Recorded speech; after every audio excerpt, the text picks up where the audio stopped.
14. أفراد العيلة 7 أنفار. بس بفيق الساعة 6، بطلع أنا وأبوي نبيع على العرباي، وبس أروح من عند أبوي بروح المركز المدرسة. The objectives of our program is students who are out of school. We find that the rate of attendance in the formal schools for female is higher. Maybe because most of the boys are out of schools because they work. For our students, you can find that the obstacles and the barriers for boys are totally different from girls.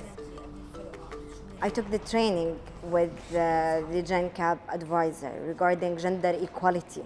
This training opened my eyes and my vision regarding how to address and reflect our own gender eye on our program.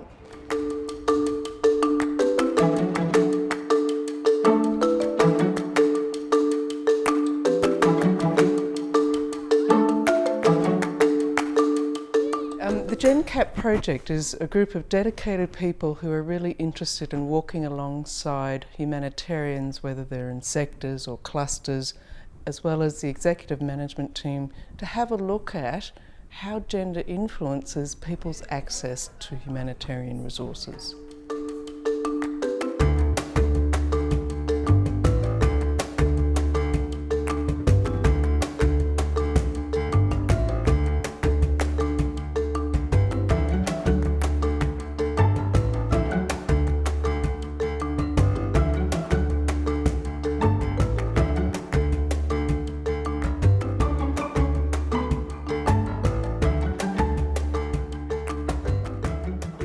Well, in any humanitarian crisis anywhere in the world, we have to look at who is the most vulnerable.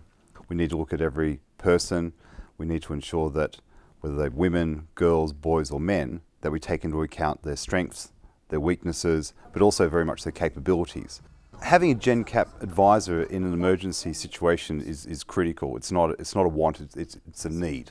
What we did in the Jordan operation, the refugee response, we had the GenCap advisor as a standing item to report at the interagency task force, so that we would be able to ensure that each activity, each program took into account gender needs.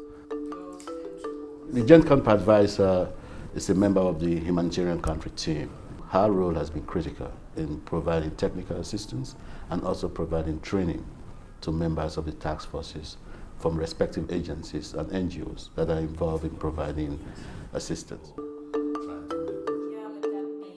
With the support of the GenCap advisor, members of the protection sector, I think, have learned how to more effectively consider gender in their own individual programs, but also in the way that they present their projects, but also in the way that they consult with refugees. And there I think we've really seen an improvement in the quality of the assessments that have been done in the protection sector. So we have a much more nuanced understanding of the different needs of women, girls, boys and men.